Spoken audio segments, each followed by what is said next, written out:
Hello दोस्तों, नमस्कार। एक बार फिर मैं आपकी होस्ट डॉक्टर सीमा तिवारी आ गई हूँ सभी महत्वपूर्ण क्वेश्चंस के साथ। तो हिंदी एंड इंग्लिश दोनों ही लैंग्वेजेस में हमने आपके लिए क्वेश्चंस लिए हैं। तो इस वीडियो को पूरा और लास्ट तक जरूर देखें। काफ़ी अच्छे क्वेश्चंस हैं, आगामी सभी प्रतियोगी परीक्षाओं के लिए हेल्पफुल होंगे। ऐसे ही क्वेश्चन सभी एग्जाम्स में पूछे जाते हैं।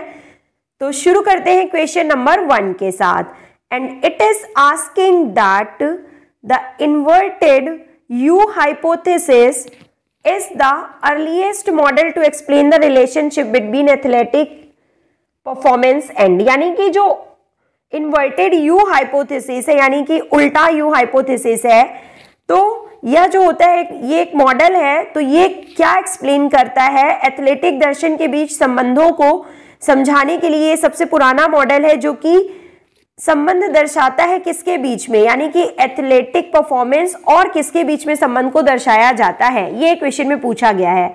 तो क्या है करेक्ट आंसर? देखिए, it is to explain the relationship between athletic performance and arousal, यानी कि यह जो मॉडल है इन्वर्टेड यू हाइपोथेसिस मॉडल है, यह एथलेटिक प्रदर्शन और साथ ही साथ एराउजल के बीच में संबंध दर्शाता है। Option number 1 is correct here, arousal. Next, bones in human body are classified on the basis of, मानव शरीर में हड्डियों को किस आधार पर वर्गीकृत किया जाता है? और क्या होगा करेक्ट आंसर? देखिए आप यहां पे option number 2 is correct here, size and shape, यानी कि आकार और आकृति के आधार पे जो है हड्डियों को वर्गीकृत किया जाता है। Next question is asking small pox is caused by, यानी कि जो स्मॉल पॉक्स होता है वो किसके द्वारा, कौन से पैथोजेन के द्वारा होता है या कॉज किया जाता है? तो सभी को पता है दोस्तों, virus. Small pox is a viral disease, यानी कि यह एक वायरस के द्वारा होता है।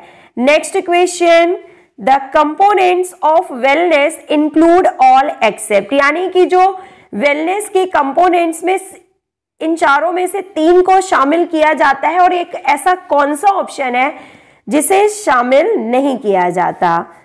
And the correct answer is option number 2, intellectual, यानी कि बौद्धिक। जी हाँ दोस्तों, वेलनेस के कंपोनेंट्स में physical, spiritual and psychological components को शामिल किया जाता है, जबकि इंटेलेक्चुअल कंपोनेंट्स को वेलनेस में शामिल नहीं किया जाता, वेलनेस के कंपोनेंट्स में शामिल नहीं किया जाता। नेक्स्ट क्वेश्चन, CPR,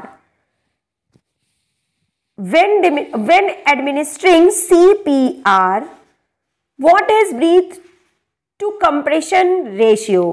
और बात की जा रही है, देखिए यहाँ पे CPR की, कि जब CPR जब दी जाती है या प्रोवाइड की जाती है, तो जो कंप्रेशन रेशियो होता है ब्रीथ का, यानी कि सांस का जो कंप्रेशन रेशियो होता है वो कितना होता है, यानी कि किस रेट से दी जानी चाहिए? And the correct answer is option number 2, means 1 breath every 15 compressions, यानी कि एक सांस पर 15 कंप्रेशन रेशियो होना चाहिए। तो दोस्तों देखिए, यहां पे बात की जा रही है CPR की, कार्डियोपल्मोनरी रेसिसाइटेशन की रेट क्या होगी पर ब्रीथ? तो करेक्ट आंसर जो है यहां पे क्या है? Option number 2, 1 breath every 15 compressions. Next question is asking consuming rich food without corresponding calories burning mechanism leads to, यानी कि कैलोरी बर्न के बिना जो है consuming rich food without corresponding calorie burning mechanism leads to, यानी कि consume करना ज़्यादा फूड और एनर्जी जो है वो कम, कैलोरी जो है वो कम बर्न करना, ये किससे संबंधित है? And the correct answer option number 1 is correct here, abnormal weight gain, यानी कि कोई भी इंडिविजुअल जो होते हैं वो ज़्यादा कैलोरीज लेते हैं फूड के थ्रू या अदर आइटम्स के थ्रू, मेनली फूड के थ्रू, और उसे जो है कम बर्न करते हैं, यानी कि कैलोरी बर्निंग जो है वो कम होती है, तो इसे क्या कहते हैं? इसे हम एबनॉर्मल वेट गेन कहते हैं। ये सबसे बड़ा कारण होता है मोटापे का। Next, deficiency of which of the micro mineral में कॉज डायबिटीज, यानी कि किस माइक्रो मिनरल की कमी से डायबिटीज यानी मधुमेह का रोग हो जाता है, या मधुमेह का कारण बनने वाला जो है वो किसकी डेफिशिएंसी है? मधुमेह का कारण कौन सी डेफिशिएंसी होती है? Option number 1 is correct here, chromium. Chromium की कमी से जो है मधुमेह की समस्या हो सकती है। Next, pre competition meals should be rich in, यानी कि प्रतियोगिता के पहले जो फूड खाया जाता है या जो डाइट ली जाती है या खाना खाया जाता है, तो उसमें मुख्य रूप से क्या शामिल होना चाहिए?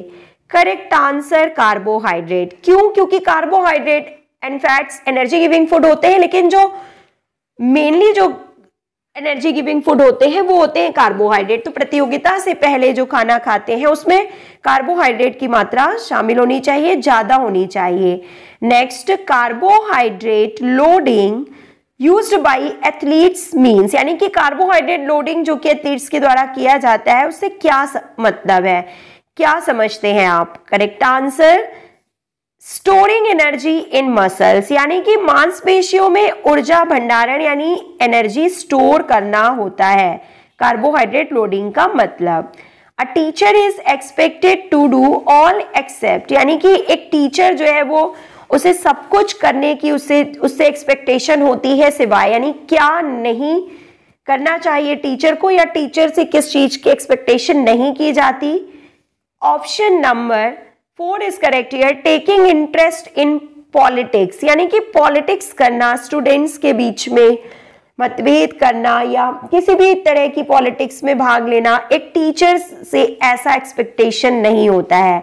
इसके अलावा देखिए, sponsor club and other school affairs में एक्टिव होना, help peoples to solve their problems, बच्चों को उनकी समस्या सॉल्व करने में हेल्प करना, और पार्टिसिपेशन इन कम्युनिटी एक्टिविटीज में पार्टिसिपेट करना, ये सब एक्सपेक्टेशंस की जाती हैं एक टीचर से।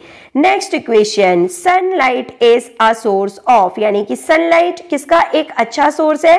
तो आप सभी को पता है दोस्तों कि विटामिन डी। जी हाँ दोस्तों, sunlight is a good source of vitamin D.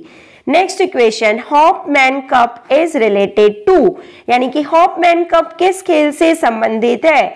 Option number 3 is correct here, lawn tennis से इसका संबंध है। Next equation, when was Olympic flag flown for the first time, Olympic ध्वज पहली बार कब फहराया गया था? ऑप्शन नंबर 2 1920, 1920 में पहली बार ओलंपिक ध्वज फहराया गया।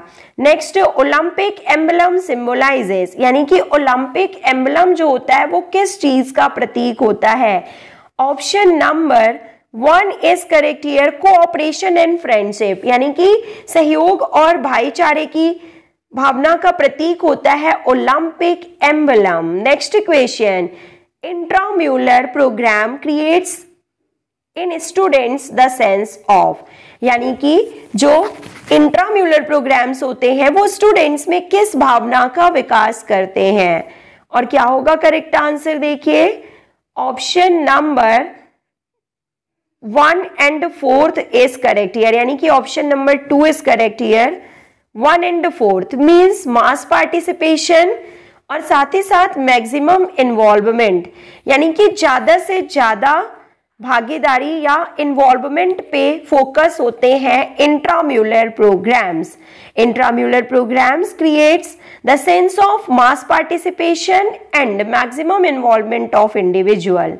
Next question is asking the weight of the table tennis ball shall be, यानी कि टेबल टेनिस बॉल का वजन कितना होता है? And correct answer 2.7 gram. 2.7 gram is correct answer. Next, the weight of javelin for women is, महिलाओं के लिए भाले का वजन कितना होता है? तो 600 और पुरुषों के लिए 800। तो दोस्तों वीडियो आपको पसंद आ रही होगी, क्वेश्चंस काफी अच्छे हैं, ऐसे ही क्वेश्चन सभी एग्जाम में पूछे जाते हैं। तो वीडियो को पूरा जरूर देखिएगा। भारतीय ओलंपिक संघ के अध्यक्ष कौन है? तो दोस्तों आप इस क्वेश्चन को अपडेट कर लीजिएगा और हमें इसका आंसर जो है कमेंट बॉक्स में लिख के जरूर बताइएगा। वैसे अभी चेंज नहीं हुए हैं, करेंटली चेंज नहीं हुए हैं इंडियन ओलंपिक एसोसिएशन के जो अध्यक्ष हैं, फिर भी आप इस क्वेश्चन का आंसर हमें चेक करके बताइएगा। Next question is asking